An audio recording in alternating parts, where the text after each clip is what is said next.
Thank you so much for this opportunity. My name is Zimbini September. Anyway, Mama September. This is a great opportunity to get this chance to talk about Reverend Gxamza. Ngexesha kuthe kwanzima kakhulu singafumani umfundisi ongakwazi ukuthi aseve kwi-Central City Mission yaseThekwini. At that time I was the second steward. And ngexesha lobunzima kuthe kwafumaneka into kokuba uTata uGxamza uyazinikela ekutheni azongenela e-Central City Mission asebenze. Sisebenze kakuhle naye iminyaka emithathu. Ngexesha ke as a second steward. It has been a great opportunity. I wish him a farewell enhle kakhulu. Ahambe aphakamise udumo lwakhe lokusebenzela uNkulunkulu.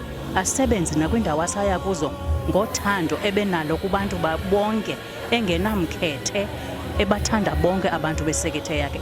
Thank you so much, Reverend Gxamza. We will miss you. We will miss izinto obusenzela zona. Uthanda ke nokuthi makadunyiswe uGxamza.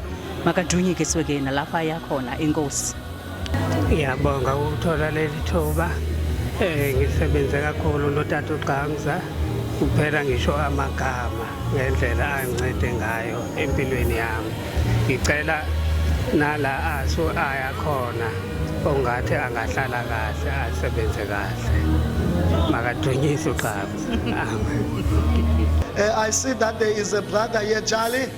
There is a brother here, brother Jali. Perhaps Siskhat Soba, he is one of our brothers. He is also a member of our church. Kengimphe naye isikhathi sokuthi akakhulume asho nje ukuthi okowafika la ekhaya usuke kephi uphi manje ufisa uyapi ngempilo yakhe. Siyabulisa. Ngiyabonga.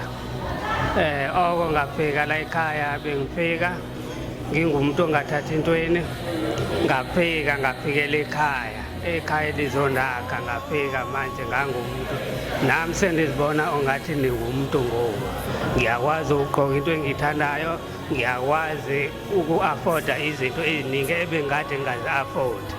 Ngiyayibonga iMethodist kakhulu ongathi ngaqhubeleka phambili ngendlela okuqhubeleka ngayo. Sibonge kakhulu. This is our brother uJali. Brother Jali is a member of our church in good standing. He is a YMG member, as you can see, the Young Men's Guild, and he is an acting caretaker of this building of ours. Siyambonga ke uNkulunkulu ngoba uJali is one of those abasenza ukuthi sikhuthale nathi singadinwa. I really bless the pastor and the congregation of this church that many more will be in restoration and filled with joy, and God will bless you all abundantly. Wherever you go, watch over your protection, over your safetyness, your traveling, your mercies will be enjoyed forever in God's grace. Amen and amen. Thank you.